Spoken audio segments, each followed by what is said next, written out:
오늘 저희에게 주신 하나님의 말씀은 신약성경 갈라디아서 5장 16절부터 24절까지의 말씀입니다. 신약성경 308면에 있는 갈라디아서 5장 16절부터 24절까지의 말씀입니다.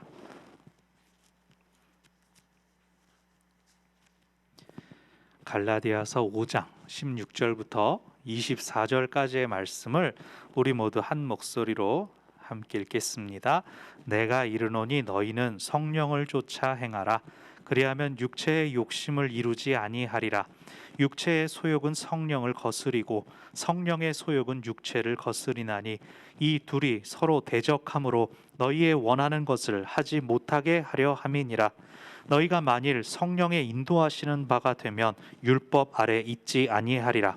육체의 일은 현저하니 곧 음행과 더러운 것과 호색과 우상 숭배와 술수와 원수를 맺는 것과 분쟁과 시기와 분냄과 당 짓는 것과 불리함과 이단과 투기와 술 취함과 방탕함과 또 그와 같은 것들이라.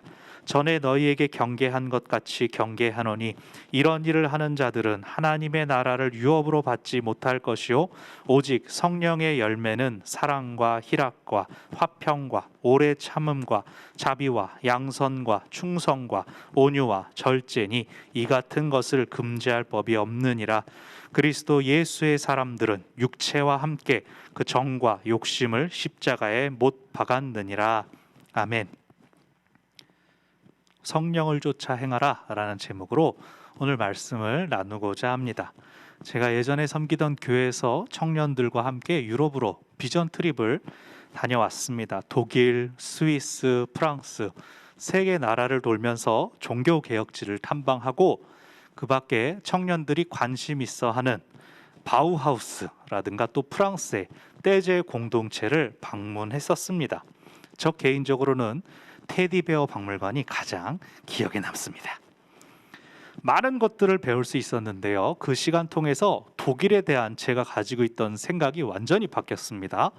전반적으로 사람들이 얼마나 그렇게 친절하고 또 거리도 깔끔하고 오래된 것, 새로운 건물들이 조화를 잘 이루고 있었습니다.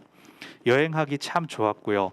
의외로 사람들이 한국을 잘 알고 있었습니다. 그래서 한국인이라고 하면 어떤 가게 아저씨가 안녕하세요, 감사합니다 그러면서 저희를 깜짝 놀래키기도 했습니다.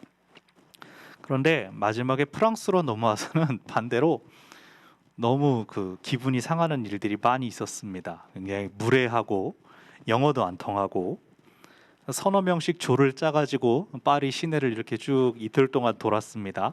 저와 함께한 청년을 보고는 일본인인 줄 알고 저를 보고는 중국인인 줄 알고 그렇게 인사를 하더라고요. 한국은 어디에 있는지도 모르는 사람들이 많이 있었고 이게 뭐 10년 전 얘기니까 지금은 또 많이 달라졌겠죠.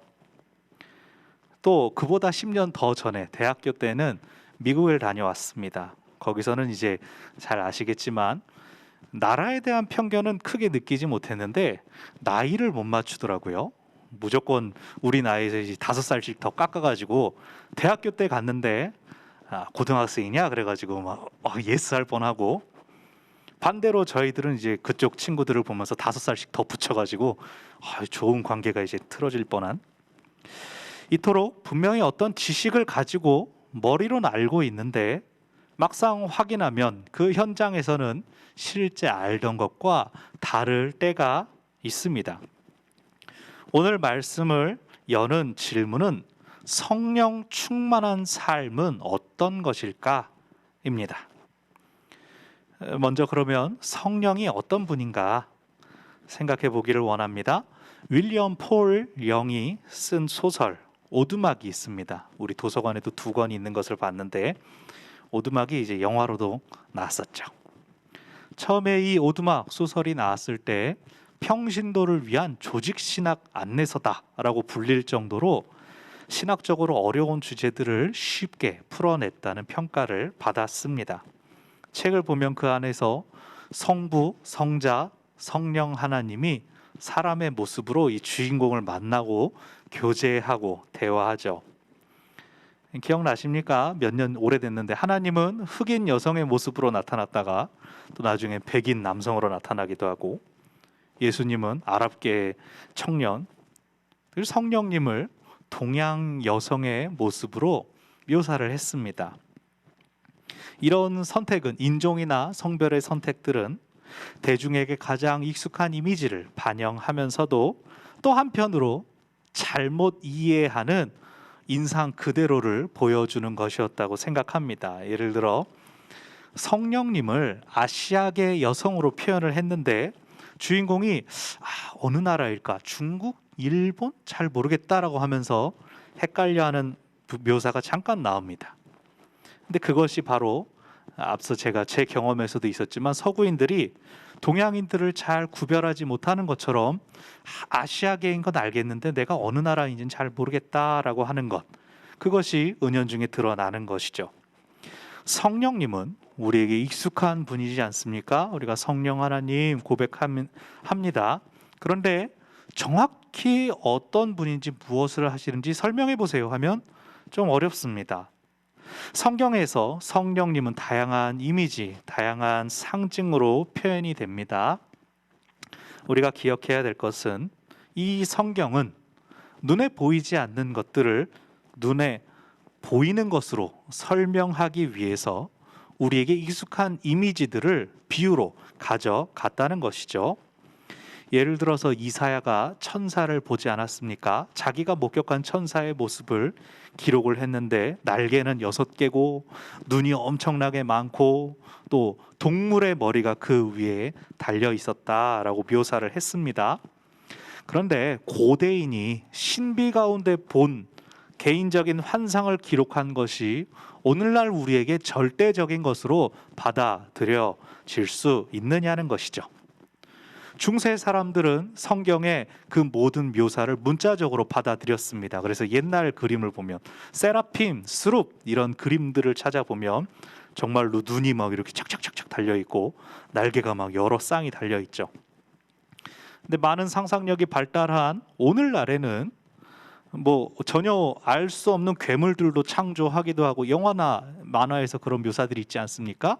그러다 보니 오늘날의 발달된 상상력으로는 이 날개가 반드시 어떤 새의 날개, 전통적인 하얗고 눈부신 깃털 이런 거라기보다 많은 눈과 함께 결부해서 그것은 어쩜 빛으로 둘러싸인 모습이었다라고 해석하기도 하고, 이것이 문자적인 정말로 눈이나 날개가 아니라 무엇을 상징할 것이다, 신비감 혹은 전지성을 상징하는 표현이다라고 보기도 합니다.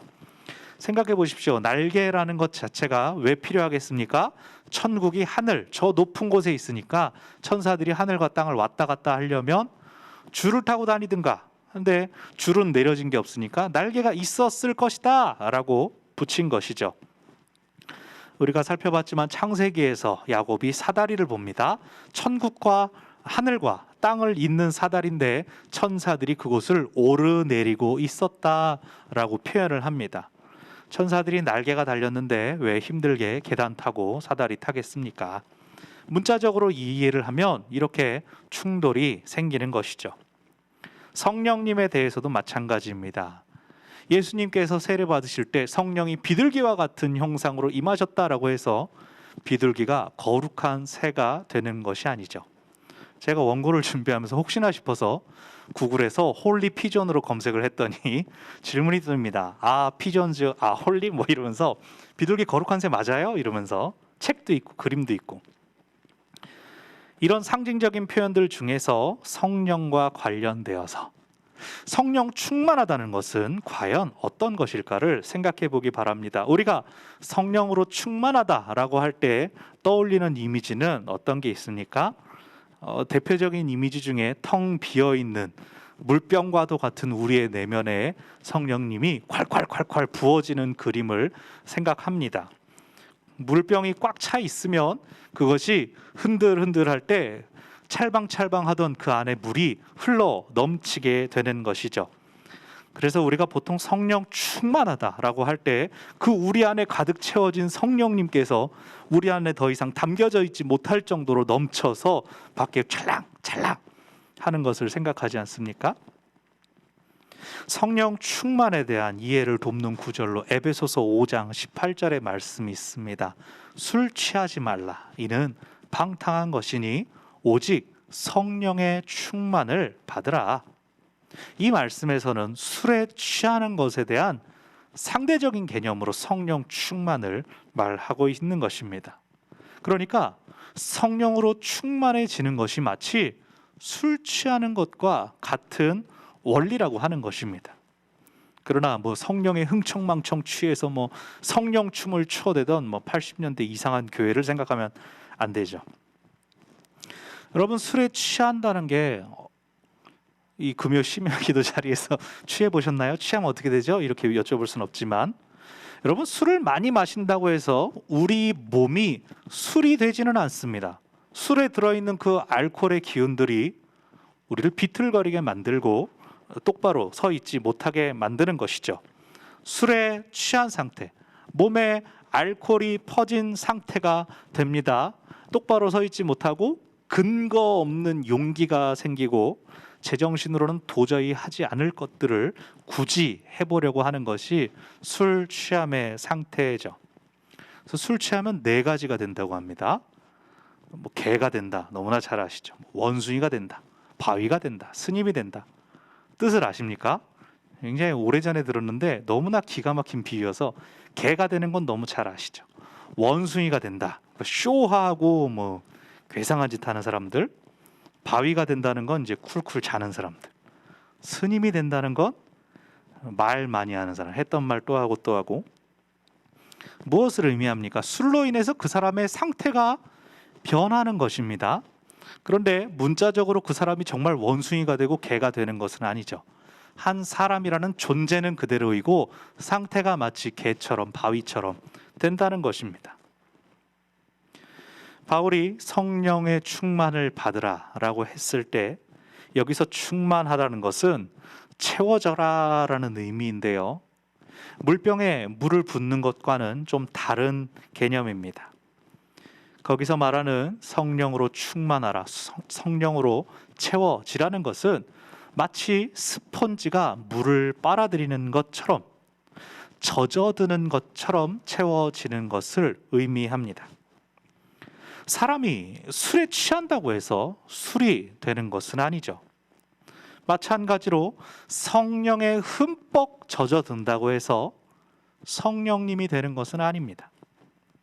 스펀지가 메말라 있을 때 그리고 젖어 있을 때의 차이점을 아시죠? 메마른 스펀지는 바삭바삭하고 가볍습니다. 겉표면에서 먼지가 일어날 정도입니다. 근데 그 스펀지가 물을 빨아들이게 되면 어떻게 됩니까? 물만큼의 무게가 스펀지에 더해지고 또 굉장히 축축해지죠. 마치 물이 스펀지의 모양을 띈 것 같은 상태가 됩니다. 흠뻑 젖은 스펀지는 이전의 마른 스펀지와는 다릅니다. 스펀지는 스펀지인데 그 상태가 다른 것이죠.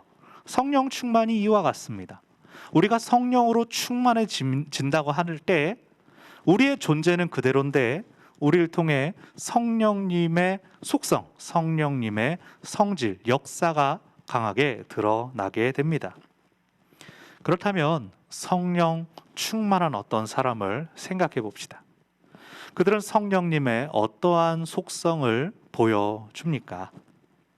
우리가 일반적으로 성령 충만한 사람이라고 할 때 무엇을 보고 그 사람을 성령 충만하다라고 말합니까? 방언을 말하고 신비적인 체험을 하고 예언을 말하는 사람? 사람들의 영을 분별해서 선한 영, 악한 영을 알아보는 것? 신비적인 현상이 없진 않죠. 분명히 있습니다. 그리고 성령으로 충만한 사람들 가운데에서 이러한 열매가 나타나기도 합니다. 신비에 속한, 일상과는 괴리된 신비에 속한 일들을 우리가 살고 있는 일상으로 가져오는 일들이 나타나기도 합니다. 병을 낫게 하는 것, 귀신이 쫓겨가는 것, 과학이나 이성으로는 설명할 수 없는 일이 나타나기도 합니다. 또 우리 방언, 방언은 어떻습니까? 방언이라는 말 자체가 무슨 언어 같은데, 여러분 방언 서로 주고받는 성도님들 보신 적 있으세요? 이상하게 누군가와 소통하는 방언은 보기가 드뭅니다. 방언이 처음 성경에서 사도행전 2장에서 선교적인 목적을 가지고 나타났었죠. 누군가 알아듣는 사람들이 그 자리에 있었습니다. 그래서 우리가 방언을 말할 때에도 세계 어딘가에 누군가는 우리말을 알아들을 수 있을지 모르겠습니다. 근데 방언 터졌으니까 우리 사도행전처럼 다 선교 가십시오라고 하면 방언을 작게 하고 숨기지 않을까요? 여러분, 근데 여기서 잘 생각해야 됩니다. 신비의 영역이 나의 일상에서 나타났을 때, 드러났을 때 그 사람이 계속해서 신비 안에 사느냐는 것이죠. 여전히 그가 속해 있는 일상, 가정, 직장, 학교, 그 모든 자리에서 예를 들어 영분별의 은사를 그가 막 활용하면서 살아갑니까? 당신은 동대표의 영을 가지고 있군요. 반상회 가면 딱 끝내버리나요? 이 수박이 골고루 익었어. 두드려보지 않고도 알아맞추고 그러나요? 방언, 운전하다가 갑자기 딱 끼어드는 진상 운전자를 보면서 방언으로 못 알아듣는 욕을 하나요? 만약 그런 일이 생긴다면 물론 하나님께서 원하시면 그렇게 쓰시는 분도 있을 겁니다. 하지만 보통 그런 사람은 세상에서 무당이라고 하죠. 신내렸다라고 표현합니다. 왜요? 그 사람은 성령으로 충만해 있는 것이 아니라고 저는 생각해요. 왜냐하면 성령 충만은 존재의 변화가 아니라고 말씀을 드리지 않습니까? 근데 일상에서 계속해서 그 신비한 일들로만 살아가는 사람이 있다면 그는 상태가 잠깐 변한 게 아니라 존재가 완전히 달라졌다는 뜻이기 때문입니다. 성령 충만은 성령으로 흠뻑 적셔져서 그를 통하여 하나님의 일하심이 그를 둘러싼 세상에 드러나는 것이지, 그 사람 자체가 신령한, 신비한 누군가 혹은 무엇인가가 되는 것이 아니라는 말씀입니다. 은사가 있으면, 은사가 드러나면 그는 그럴수록 자기가 아니라 하나님께서 드러나시도록 해야 합니다. 오늘 본문도 성령 충만에 대해서 말하고 있습니다. 오늘 본문에서 갈라디아 5장에서의 성령 충만은 육체의 소욕, 육체가 가진 욕심과 반대되는 개념으로 등장합니다. 그래서 성령으로 충만한 사람은 육체의 욕심, 땅에 속한 일들을 피하려고 합니다. 과거에는 땅에 속한 일을 피하게 하기 위해서, 육체의 소욕을 버리게 하기 위해서 무엇이 있었나요? 그것이 바로 율법입니다. 그래서 이렇게 해라, 저렇게 하지 말아라, 규율로서 사람의 행동을 통제했었습니다. 그리고 그 율법을 지키는 이스라엘 백성들, 하나님은 이스라엘 백성들에게 율법을 지키며 살아가게 함으로써 이민족들과 구별된 삶으로 만드셨죠. 율법을 지키는 것, 오늘 본문에 나오는 것처럼 율법 아래에 있는 것, 율법에 사로잡혀 사는 사람은 스펀지를 물속에 담궈 놓는 것으로 생각할 수 있습니다. 물에서 건져 놓게 되면 물은 다 빠져나가고 메마르고 퍼석한 스펀지의 상태로 돌아가게 됩니다. 그 스펀지가 계속해서 하나님의 백성 그 언약 안에 매여 있기 위해서는 물속에 계속 담궈 놓아야 하는 것이죠. 물 안에 있으면 스펀지는 항상 물 그 자체로 충만해 있습니다. 하지만 그 스펀지는 물 안에 있을 때만 유효한 것이죠. 이것이 율법이 가진 한계이고, 그럼에도 불구하고 처음 하나님과 관계 맺을 때 하나님께서 사용하셔야 했던 방법입니다. 그러나 오늘 말씀에서 성령을 쫓아 행하는 사람, 성령 충만한 사람은 18절에서 그는 율법 아래에 있지 않다라고 말합니다. 이것은 율법으로부터 자유하다라고만, 더 이상 율법을 안 지켜도 된다라고 말하는 것이 아니라 억지로 율법에 의해서 규제당했던 것, 율법을 지키지 않으면 더 이상 살아갈 수도 없고 메말라 버렸던 그런 것들로부터 자유로워지는 것을 의미합니다. 억지로 율법이니까 육체의 일을 금하는 것이 아니라 알아서 영에 유익한 일이 무엇인지를 추구하는 것이죠. 하나님의 법을, 율법보다 더 크신 하나님의 섭리를 쫓아가는 삶, 그것이 바로 성령 충만인 것입니다.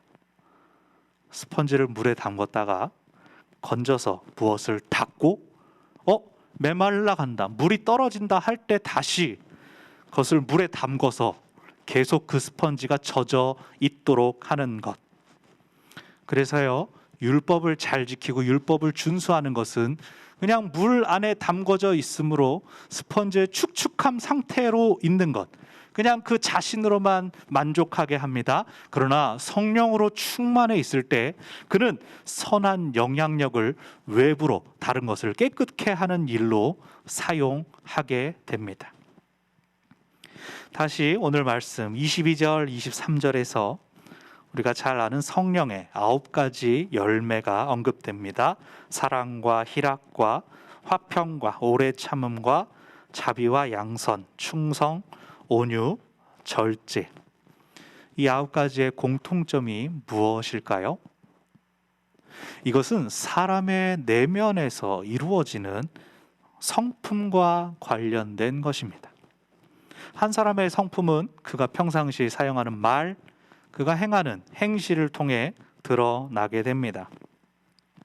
한 사람이 가지고 있는 품위, 기품은 그가 어떻게 말하는가, 어떤 단어를 사용하는가, 그가 무엇을 행하는가를 보면 알 수 있습니다. 연예계에서 항상 한창 학폭 논란이 일었던 이유가 무엇입니까? 누군가를 과거에 괴롭혔던 그 인성이 미디어에 의해서 미화가 되거나 그 과거가 없는 것으로 여겨지면 안 된다. 누군가를 상처 준 것들이 지금 아무 무관하게 있어서는 안 된다라는 뜻이죠. 또 갑질 논란 같은 게 있죠. 어떤 상황에서든 인간이 존중받는 것이 가장 중요하다는 뜻 아닙니까? 돈이 많다고, 지위가 높다고 다른 사람을 무시할 수 있는 것이 아니다라고 하는 것이죠. 하물며 성령으로 충만한 사람이라면 그가 어떤 놀라운 능력을 행하는가, 은사를 발휘하는가, 그것 이전에 그의 내면에 있는 성품이 어떠한 것인가, 그것이 중요합니다. 강원도 홍천에 가면 도심리 교회라는 작은 교회가 있습니다. 그 도심리 자체도 40명 정도가 살고 있는 작은 시골 마을입니다. 목사님이 선교사를 준비하다가 홍천의 시골 마을로 들어가서 내가 농촌 선교를 해야겠다라고 들어가셨어요. 근데 주민들이 싫어하는 거예요. 여기 기도원 세우고 외지인들 막 출입하게 하려는 거지, 절대 못 들어온다. 3개월 동안 통나무를 진입로에 막아놓고 못 들어오게 막았습니다. 들어오려면 한 조건이 있다. 교회 짓지 말아라, 예수 믿으라는 말 하지 말아라. 목사한테 교회도 짓지 말고 예수도 믿지 말라 그러면 대체 거기 왜 들어갑니까? 근데 목사님이 어쨌든 선교적인 마음을 품고 알겠습니다, 약속을 하고 마을에 들어갔습니다. 지금은 그곳 들어가는 길이 좋은 길이 다 많이 나고 그랬지만 그 당시에는 비포장 도로를 한참 거슬러 들어가야 마을에 들어갈 수 있었습니다. 그 목사님이 할 수 있는 게 무엇이겠습니까? 같이 간 가족들과 함께 주일에 예배드리고 나서 마을을 돌기 시작했습니다. 40명, 50명 어르신들이 많이 사는 그 마을에서 농사일이 있으면 농사일을 돕고, 선풍기가 고장났으면 그거 가져다가 자기가 고쳐드리고, 그런 생활을 시작했습니다. 잡일, 허드렛 일을 돕는 마을 머슴으로 살기 시작했습니다. 근데 마을이 너무 작으니까 저 사람이 누구인지 너무 잘 알고 목사라는 걸 아니까 처음에 다들 마음을 열지를 않았습니다. 그렇게 아무 인정도 받지 못하면서 그냥 집집마다 굳은 일 있으면 쫓아가서 다 섬기는 동안, 사모님은 그때 10살, 8살 두 딸을 데리고 같이 들어왔다가 너무 힘들어서 2년 만에 여기 떠나야겠다, 목사님 놓고 도망가야겠다, 터미널까지 2시간이 걸려서 나갔다가 다시 2시간 걸려서 돌아왔다라는 말씀을 하시더라고요. 마침내 마을 사람들이 목사님도 이제 우리 마을 사람입니다라고 인정하게 됐습니다. 6년이라는 시간이 지났습니다. 6년이라는 시간이 지나자 목사님, 그래도 목사님을 위해서는 교회가 필요하겠습니다. 교회 하나 지으시죠. 그 도심리라는 마을은 과거에 화전민들이 모여서 살던 곳이었습니다. 그래서 옛날에 화전민들이 쓰던 산속에 있는 창고 하나를 개조해서 교회로 만들었습니다. 혼자 예배 드리다가 이 목사님이 그렇게 우리를 도와줬는데 우리가 의리가 있지, 한 사람, 두 사람 마을 사람들이 찾아오고 또 마을 안에서 우리 목사님이 우리를 정말로 사랑하고 우리를 도와주시니까 아예 우리 마을 이장이 되어 주십시오, 반장이 되어 주십시오 라고 마을 대표 같은 역할로 세웠답니다. 목사님은 지금 40명 정도의 사람들이 사는데 20명 정도가 교회를 나오셔서 교인이 되셨답니다. 주일 예배를 드린 다음에 오후에는 자, 오늘은 누구 댁에 가서 일을 도와드립시다 라고 성도들이 우르르 가서 그 집을 일을 돕고 품앗이를 한다고 합니다. 주중에는 이제 농사일, 밭일 이런 것들을 같이 하고 협동조합을 세워서 뭐 개복숭아, 곰치, 돌배 이런 것들을 함께 짓게 되었답니다. 목사님이 앞장서서 일을 하시니까 더 이상 시골 농사지어서 나 겨우 벌어먹고 사는 것을 넘어서 마을이 부유해지기 시작했습니다. 그러니 더 인정을 받고 재작년에는 산속 깊은 곳, 차도 못 들어가는 그 산속에 있는 예배당은 뭐 기도원으로 쓰시고 우리 진입 포장된 도로가 끝나는 그 지점, 우리 마을의 입구에다가 새로 예배당을 지으시죠 목사님 하고 성도들이 이야기를 하고, 또 목사님도 수도권에 있는 교회 목사님들이나 큰 교회에 요청을 해서 멋진 예배당을 지었습니다. 그래서 이 목사님이 이제 그 지난 시간들을 설명하시면서 본인이 오랜 시간 동안 꼭 붙들고 있었던 것들 몇 가지를 나눠주셨는데 그 중에 하나가 절대 불노, 어떤 일이 있어도 화내지 않는다, 이 원칙을 지키고 쭉 살아오셨답니다. 그래서 마을 주민들은 20년 가까운 시간 동안 목사님이 화내는 것을 한 번도 못 봐서 성직자들은 화도 안 내나 보다 그렇게 생각을 하신답니다. 아니 그럼 정말 화가 안 나셨나요? 여쭤봤더니 속이 시커멓게 타들어갔다고, 피부보다 속이 더 까말 거라고 그렇게 말씀하시는 걸 들었습니다. 동역자로 함께 들어왔던 가족들, 사모님조차도 몸과 마음이 상했는데 그 당사자가 오죽했겠습니까? 그럼에도 불구하고 그 지역을 품고 사랑하는 마음을 가지고 모든 것을 묵묵히 감당하셨던 것이죠. 예수 믿으라고 말할 수도 없고 교회도 세울 수 없는 그곳에서 목사님께서 성령님이 활동하실 수 있는 장으로 내어드린 것은 바로 자신의 삶이었습니다. 성령의 열매는 그분이 마을을 위해 헌신하신 그 삶에서 드러났고 그 열매로 인해서 마을 주민 모두가 영적으로나 육적으로 풍성함을 누리고 있습니다. 우리가 서로 성령 충만합시다, 많이 권면합니다. 그런데 참으로 성령 충만한 삶이란 무엇일까요? 성령에 사로잡혀서 내가 더 이상 내가 아닌 것, 그것이 성령 충만이 아닙니다. 신기하고 신비하고 범접할 수 없는 기운을 발휘하는 것이 아닙니다. 그렇게 되면 존재가 변하는 것이죠. 예수님 믿으면 새 사람 된다라고 하는데 그럼 그게 존재의 변화를 뜻하는 것일까요? 아니요. 여전히 나의 신상, 나의 능력, 내 은사는 그대로 있습니다. 그런데 그것들이 무엇을 위하여, 어디를 향하여 나아가게 되는가가 변화되는 것입니다.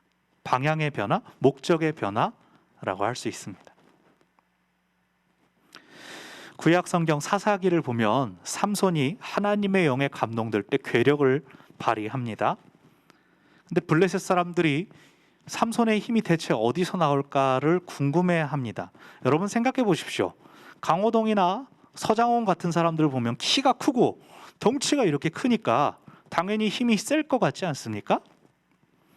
그런데 삼손을 보면서 어떻게 저렇게 힘이 셀 수 있을까라고 생각했다는 것은 삼손의 외형적인 조건은 그렇게 큰 힘을 발휘할 거라고 여겨지지 않았다는 뜻이죠.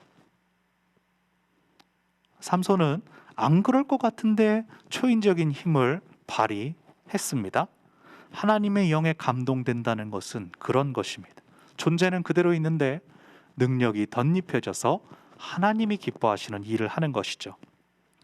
오늘 본문에 나오는 성령의 열매도 마찬가지입니다. 성령 충만이 이러한 성품들을 자동으로 맺히게 하는 것이 아니라 우리의 있는 모습 그대로에서 사랑이, 희락이, 화평이, 오래 참음이, 자비가, 양선이, 충성이, 온유가, 절제가 드러나게 되는 것입니다.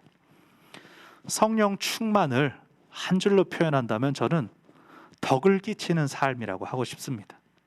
성령을 쫓아 행하는 사람은 주변을 행복하게 만듭니다. 코로나로 인해서 모두가 우울하고 비대면 예배가 돼서 막 분통이 터질 때 먼저 사랑하고 먼저 기뻐하며 화평을 이루는 사람, 어려움을 오래 참아내고 다른 이들을 돌아보고 선을 행하고 앞선 사람들을 신뢰하며 따르고 타인에게 너그러우며 자신을 금할 줄 아는 사람, 성령 충만을 바라는 그리스도인들은 24절에서 육체의 정과 욕심을 십자가에 못 박았음을 기억하면서 주님, 저희의 연약함 속에서 성령의 열매가 맺히기를 원합니다 라고 기도해야 할 것입니다. 말씀을 맺습니다. 우리가 함께 모이지 못하고 지금도 온라인으로 예배하고 있지만 성전이, 하나님의 임재가 이곳에 갇힌 것이 아니라 각각의 가정으로, 각각 예배하고 계신 그곳으로 확장되었다고 저는 믿습니다. 날씨는 푹푹 찌고 속상하고 안타까운 일만 많은 이 세상에서 많은 사람들이 자기 혈기와 자기 생각에 옳은 것을 쫓아 살아가고 있는데 우리 믿음의 사람들은 그렇지 않기를 바랍니다. 우리는 주님을 따라 살기로 결심한 사람입니다. 주님을 따른다는 건 나의 생각, 나의 가치관이 아니라 하나님의 생각, 하나님의 가치관을 추구하는 것입니다. 그래서 우리는 이 불타는 금요일 밤을 나를 위해서가 아니라 하나님께 드리는 예배로, 이 제한된 상황에서 온라인으로 접속한 것이죠. 하나님은 언제나 어디서나 우리와 함께 하십니다. 우리에게 소망을 주시고 능력을 베풀어 주십니다. 우리의 모습, 있는 모습 그대로를 사랑하시고 받아 주십니다. 우리의 모습 그대로 성령님을 쫓아 행할 수 있도록 성령님 우리 가운데 임하여 주시옵소서. 성령님 우리 예배 가운데 임하여 주시옵소서. 그리고 우리를 인도하여 주시옵소서.